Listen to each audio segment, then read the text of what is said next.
Assalamualaikum warahmatullahi wabarakatuh. Sahabatku soleha, sejarah peradaban Islam mencatat sosok seorang wanita pejuang yang cerdas, kuat, dan pantang menyerah. Dermawan serta mewarisi akhlak ayahandanya yang sangat penyayang dan mewakafkan hidupnya untuk umat, serta kecintaannya yang luar biasa kepada Rasulullah Shallallahu Alaihi Wasallam. Siapakah wanita mulia ini? Dialah Asma binti Abu Bakar. Asma binti Abu Bakar Asy-Siddiq adalah sahabiah yang lahir 27 tahun sebelum Hijriah. Dia adalah putri Khalifah Abu Bakar radhiyallahu anhu, mujahidah yang usianya lebih tua 10 tahun dibandingkan Aisyah radhiyallahu anha. Asma dikenal sebagai seseorang yang amat dermawan. Ia termasuk salah satu wanita di kota Mekah yang pertama masuk Islam.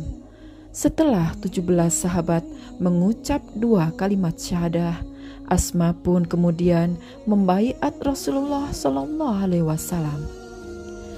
Pengabdian dan pengorbanan Asma membela agama Allah begitu besar.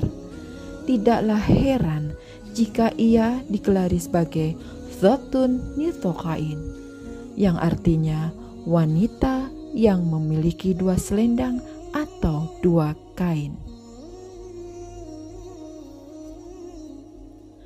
Alkisah ketika Rasulullah Shallallahu Alaihi Wasallam dan Abu Bakar Asy-Siddiq bersiap-siap untuk hijrah di malam hari menuju Madinah.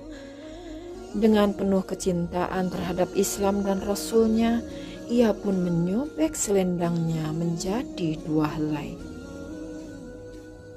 Helai pertama digunakannya untuk menutupi tempat makan atau bekal Rasulullah, dan sisanya untuk menutupi kepalanya. Ketika sang ayahanda dan Rasulullah sedang bersembunyi di Gua Sur dari kejaran kaum Quraisy, maka Asmalah yang setiap malam mengirimkan bekal makanan dengan mendaki bukit nan tinggi lagi terjal. Keikhlasan, keteguhan serta kecintaannya yang luar biasa kepada Rasulullah dan sang ayahanda membuatnya begitu perkasa menerjang malam menghindar dari intaian musuh. Ketika terjadi peperangan antara kaum muslimin dan penduduk Syam, mereka mengolok-olok putra Asma yang bernama Abdullah ibnu Zubair dengan julukan Dzatun Nitaqain.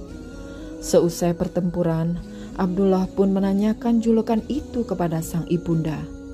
Asma pun membenarkan julukan yang diberikan kepadanya itu dan berkata, "Demi Allah, itu adalah benar, wahai putraku." Begitulah pengorbanan dan kecintaan Asma untuk agama dan Rasulullah yang mengajarkan kepada jalan kebaikan. Asma binti Abu Bakar dikenal sebagai pribadi yang sangat tawadhu. Ia bahkan merelakan ayahandanya untuk menyumbangkan seluruh hartanya demi tegaknya agama Allah. Pada saat hijrah, Abu Bakar membawa seluruh hartanya yang berjumlah sekitar 6.000 dinar. Lalu kakeknya yang buta yang bernama Abu Quhafah datang kepada Asma. Abu Quhafah berkata, "Demi Allah, sungguh aku mendengar bahwa Abu Bakar telah meninggalkanmu pergi dengan membawa seluruh hartanya. Apakah yang demikian itu benar, wahai Asma?" Mendengar pertanyaan itu, Asma berkata kepada sang kakek, "Sekali-kali tidak, wahai kakekku. Sesungguhnya ayahku telah menyisakan harta buat kami yang amat banyak." Kemudian Asma mengambil batu-batu dan meletakkannya di lubang angin tempat ayahnya pernah meletakkan uang itu. Kemudian dia menutupinya dengan selembar baju. Setelah itu Asma memegang tangan kakeknya dan berkata, "Wahai kakek, letakkan tangan kakek di atas uang ini." Maka sang kakek pun merasa lega. Beliau berkata, "Kalau memang dia telah meninggalkan harta untukmu, maka dia telah berbuat baik. Ini sudah cukup bagi kalian." Kemuliaan akhlak Asma ini telah menenangkan rasa gundah di hati sang kakek. Padahal yang sebenarnya Abu Bakar tidak meninggalkan sekeping dinar pun bagi keluarganya. Namun Asma mengikhlaskannya. Ia tak menuntut harta dari sang ayah. Bahkan ketika Zubair bin Awam meminangnya, Asma tidak menuntut apapun. Ia menerima Zubair yang tak memiliki apapun kecuali hanya seekor kuda. Dengan penuh keikhlasan, Asma pun memberi makan kudanya dan mencukupi kebutuhan serta melatihnya. Ia menumbuk biji kurma untuk makanan kuda, memberinya air minum, dan membuat adonan roti. Suatu ketika Zubair bersikap keras terhadapnya, lalu Asma pun mendatangi ayahandanya dan mengadu. Namun lihatlah bagaimana nasihat bijak diucapkan oleh sang kekasih Rasulullah ini.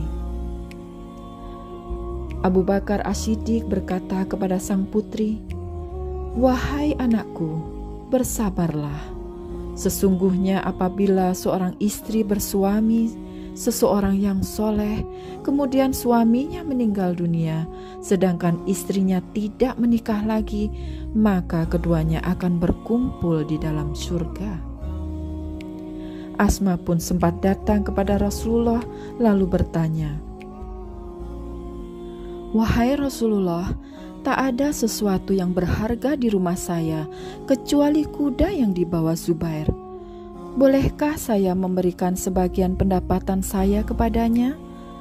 Maka Rasulullah pun menjawab, "Berikanlah sesuai kemampuanmu dan janganlah bakhil, sehingga orang lain pun akan bakhil kepadamu."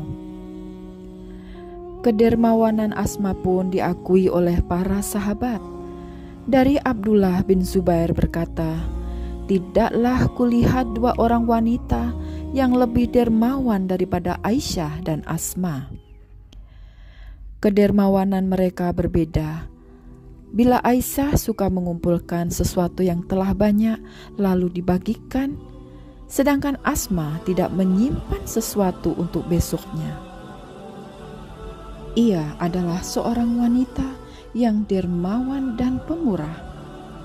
Saat menderita sakit, Asma membebaskan semua hamba sahayanya. Ia juga merupakan pejuang yang tangguh. Ia sempat ikut dalam perang Yarmuk bersama suaminya Zubair bin Awam. Ia pun menunjukkan keberaniannya. Umar bin Khattab radhiyallahu anhu pun sangat menghormatinya. Dengan kecerdasannya, Asma binti Abu Bakar telah meriwayatkan 58 hadis Rasulullah. Selain itu, ia juga dikenal sebagai wanita penyair dan pemberani yang mempunyai logika dan bayan. Ia tetap melakukan syiar Islam di usianya yang sudah lanjut. Suatu saat putranya yang bernama Abdullah datang menemui ibunya. Saat itu Asma yang buta dan sudah berusia 100 tahun, dan Abdullah berkata kepada sang ibunda, "Wahai ibuku, bagaimana pendapatmu mengenai orang yang telah meninggalkan aku, begitu juga keluargaku?" Asma pun berkata kepada sang putra, Jangan biarkan anak-anak kecil Bani Umayyah ini mempermainkanmu. Hiduplah secara mulia dan matilah secara mulia. Demi Allah, sungguh aku berharap kamu mengakhiri kehidupan ini dengan baik.